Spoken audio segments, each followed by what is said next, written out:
What is up, everybody? My name is Scott Waters, and welcome to No Life to Metal. It's time for yet another Rock Metal Update.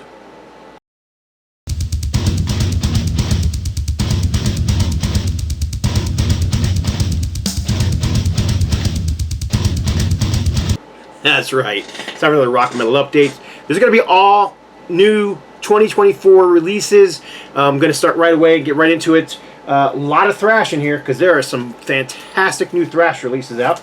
Going to start off with the new Atrophy. Of course, these guys were around in the mid to late 80s. They released, two stellar albums back then that I have loved for years, and I actually own them on both CD and vinyl. And this here, everybody, I started this on the Metal Roundtable, which, if you guys don't know, I also I'm one of the hosts on the Metal Roundtable, the Metal Roundtable. So if you look that up on YouTube, you can find us there too. Anyhow, I showed this on there, and one of the biggest questions I got, not only from the other hosts on the show, but from people that were watching, was, is it as good as those first two albums? Yes. This is fantastic thrash metal. This could have been the third album from them, recorded back in early 90s. The only difference is the production quality here is a little more modern. Obviously, it's 2024, not 1992. So you're going to get a different recording quality, and the recording quality is stellar. But this is raw, heavy, crunchy thrash metal. It's got those, machine gun riffing, just hammer to the brain. And that's really what they focus on. There's no forays into ballads, or they're not trying any metalcore. They're not trying to they're not trying to steer any other way. They're just playing thrash metal. And I've heard a few people criticize it for that very reason. They're like, oh, they're not doing anything new. So what? I don't want them to do anything new. I want them to be Atrophy and play thrash metal. It's like listening to a jazz artist and saying, yeah, it's okay. I mean, I appreciate the fact that he's playing jazz, but he always plays jazz. They're a thrash band. They play thrash. Fantastic album. I've played this thing so many times already. It'll have to be in my top 20 of the year. That's how much I enjoy it. So I just want to say, well worth checking out, well worth picking up if you like the first two Atrophy, or if you're a thrash metal fan at all. These guys are a stellar band. And right behind that one, the follow-up, the new Evil Dead. This one was a little tougher to get. You can find it. It's on SPV, so it's a import release if you're living in the States like I do. But I found my copy for a reasonable price, so I'm sure you can too. And yeah, this is great. So Toxic Grace is the name of the album. And again, just stellar thrash.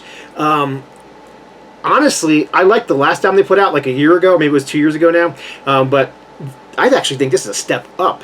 In the songwriting, in memorabilia, and memorability, that's what I meant to say, and in hooks. This thing has just got it. For everything from the the thrash breakdowns to the stellar guitar solos to those I mean, it's Juan Garcia. What else do you want to know? Juan Garcia is a thrash metal legend, and he's still proving that he's got the goods to deliver. So and oddly enough, I mean, I'm pretty sure, unless somebody's changed, these are all the guys that have been playing this band since the 80s. So, yeah, great release.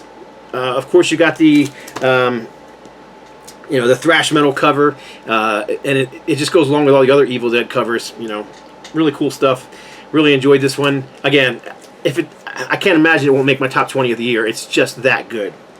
And one more, this is also a thrash metal release. However, unlike the first two, this is not like a legendary band. This is a newer band, but this is a new Motivic Renouncement. This is their second album.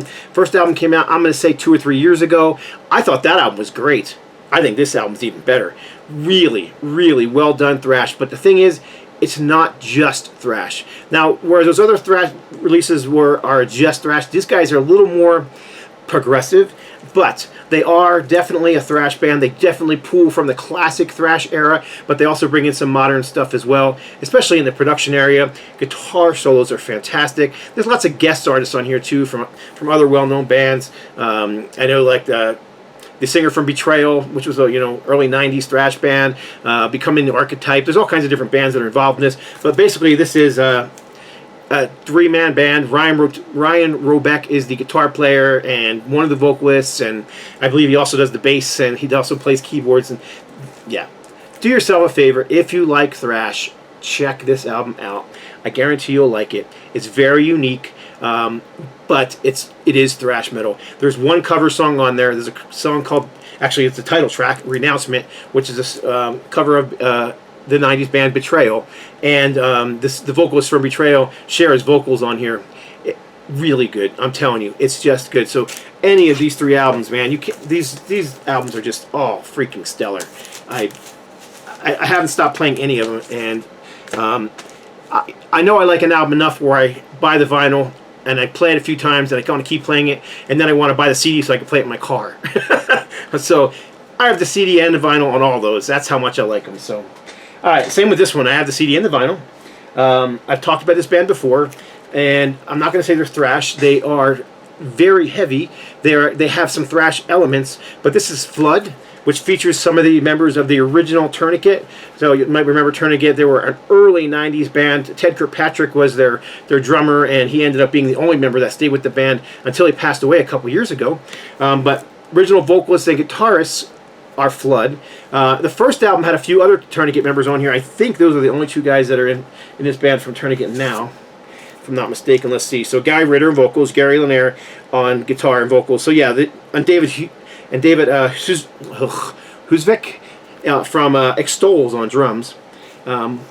Very, very unique sound. I mean, if you like those first 3 Tourniquet albums, Stop the Bleeding, and what was the other ones?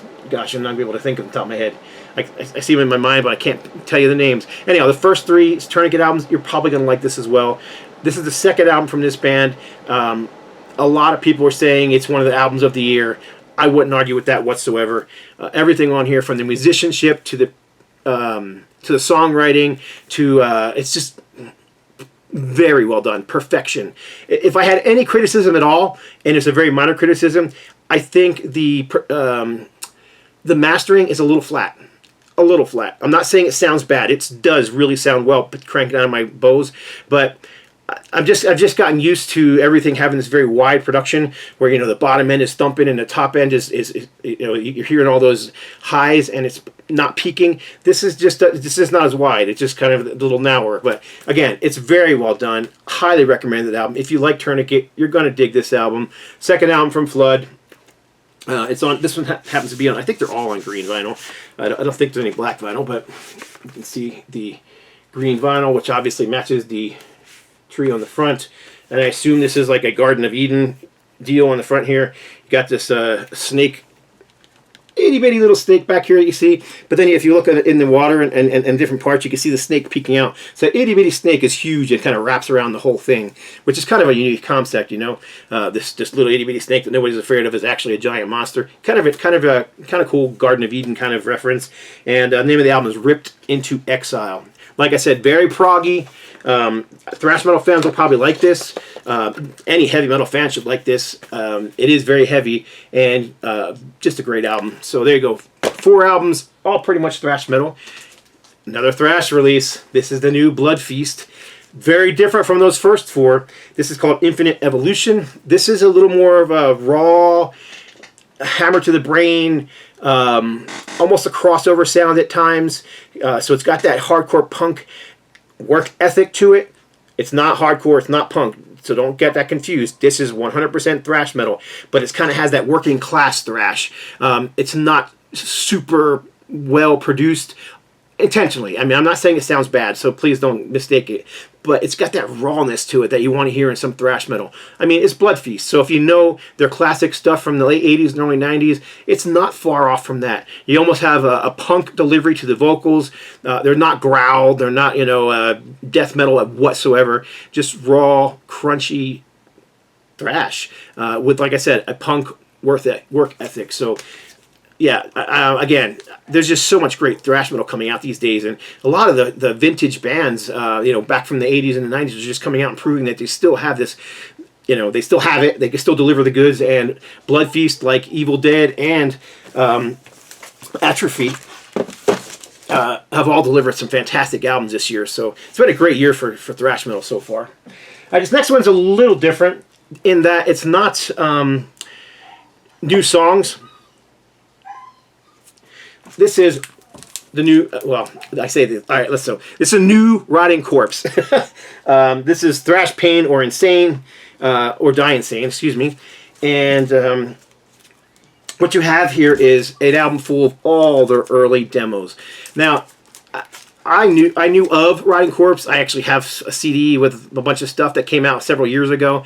But whoever mastered this, I don't know. Let's see who mastered this.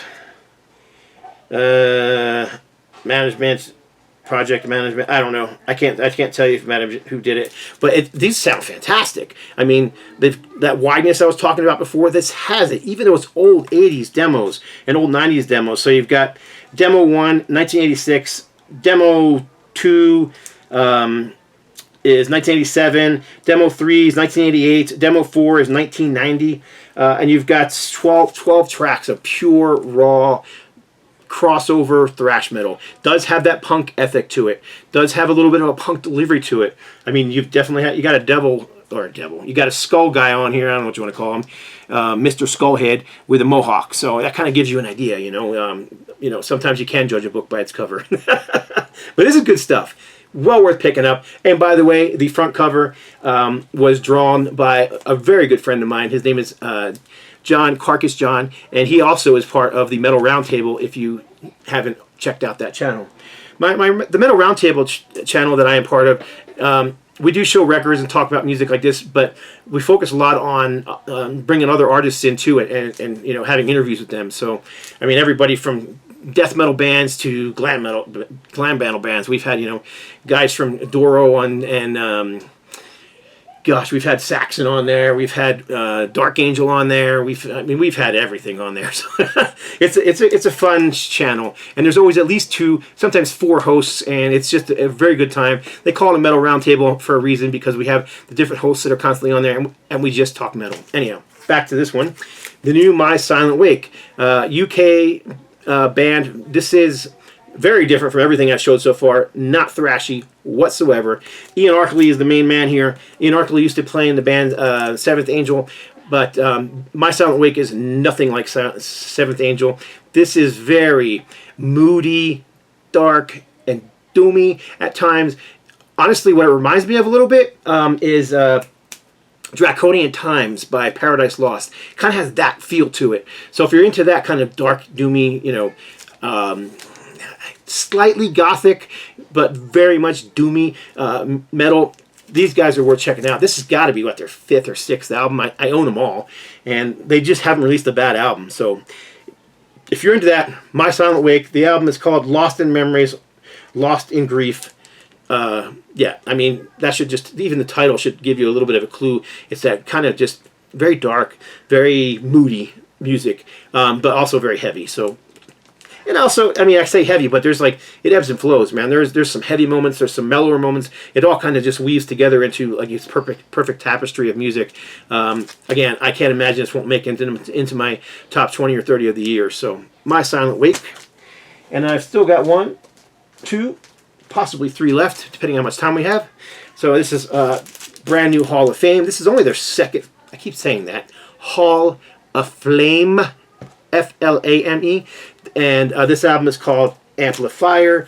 This is Kurt Vanderhoof's band. If you don't know who Kurt Vanderhoof is, he was one of the founding members of Metal Church, and guitar player in that band. He writes most of the music for Metal Church.